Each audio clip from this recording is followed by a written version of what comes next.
नमस्ते, मेरा नाम डॉक्टर समीर अरबट है। मैं एक इंटरवेंशनल पल्मोनोलॉजिस्ट हूँ नागपुर, इंडिया से। और आज हम डिस्कस करने वाले हैं कोविड-19 की सेकेंड वेव के बारे में। पिछले 8 महीनों में मैंने 1000 से ज़्यादा कोविड केसेस को ट्रीट किया है। तो बात करते हैं कोविड-19 की सेकेंड वेव जो हाल ही में आई थी। तो पिछले और अभी के वेव में क्या क्या डिफरेंसेस देखे गए हैं।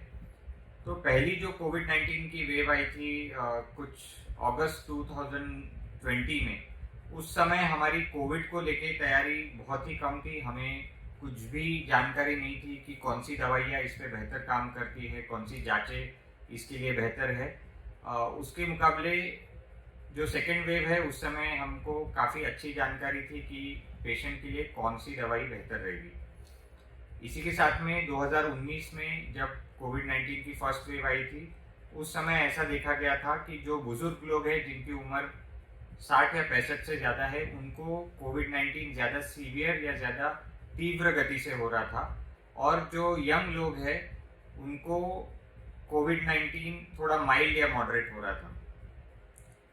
उस समय काफ़ी सारे पेशेंट्स को सीटी स्कैन नॉर्मल आ रहा था और साधारणतः पेशेंट का जो इलाज का समय है वो एवरेज 5 to 7 डेज था।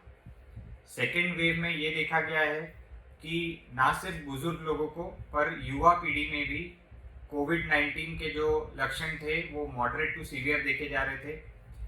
सेकेंड वेव में बहुत ज़्यादा लोगों की जो सीटी स्कैन है वो एबनॉर्मल आ रहे थे और इस समय लोगों का जो इलाज का पीरियड है वो 5 से 7 दिन की जगह 10 से 15 दिन हो गया था। तो ये कुछ मुख्य बदलाव रहे हैं कोविड-19 के फर्स्ट और सेकेंड वेव में। इसी के साथ में सेकेंड वेव में हमने ये देखा कि ऑक्सीजन की ज़रूरत ज़्यादा बढ़ गई थी, जिसके लिए हम तैयार नहीं थे और सब तरफ ऑक्सीजन सिलेंडर की कमतरता आ गई थी। इसके साथ में ये भी देखा गया कि सेकेंड वेव में मेडिसिन्स जो अवेलेबल थे उनकी भी कमतरता थी, शॉर्टेज था।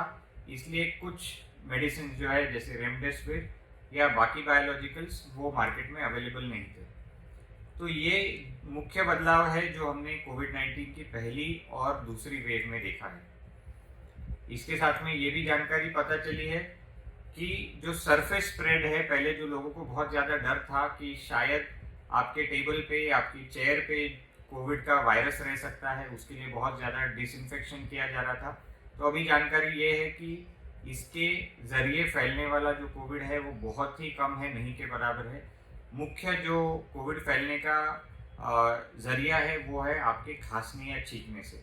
तो ये सारे चेंजेस और डिफरेंसेस थे कोविड-19 की फर्स्ट और सेकेंड वेव में। वीडियो ख़त्म करने के पहले मैं आपको फिर से बताना चाहूँगा कि आगे भी कोविड की केसेस बढ़ने की संभावना है और बहुत सारे लोगों को कोविड से संबंधित पोस्ट कोविड प्रॉब्लम होने की संभावना है। पोस्ट कोविड में आपको हार्ट, लीवर, किडनी, ब्रेन और लंग्स, ये सारे ऑर्गन्स का आपको एक कॉम्प्लिकेशन होने की रिस्क रहती है। तो हमारे लिए ज़रूरी है कि हम बेसिक प्रिकॉशंस फॉलो करें। मतलब सबसे पहले और सबसे ज़रूरी हम मास्क पहने। इसी के साथ में हमने ध्यान देना है कि हमने रेगुलर हैंड वॉश करना है। वो आप साबुन से कर सकते हैं या फिर स्टेरिलाइज़र यूज़ कर सकते हैं। फिजिकल डिस्टेंसिंग फॉलो करना है, हो सके तो भीड़ की जगह पे नहीं जाना है। और अगर आपको मौका मिलता है तो आपने खुद को जल्द से जल्द वैक्सीनेट कराना है। ये सारे प्रिकॉशंस फॉलो करने के बाद और वैक्सीनेशन के बाद ही पॉसिबल है कि कोविड-19 की केसेस कम होगी और हम इस बीमारी को कंट्रोल में ला सकेंगे।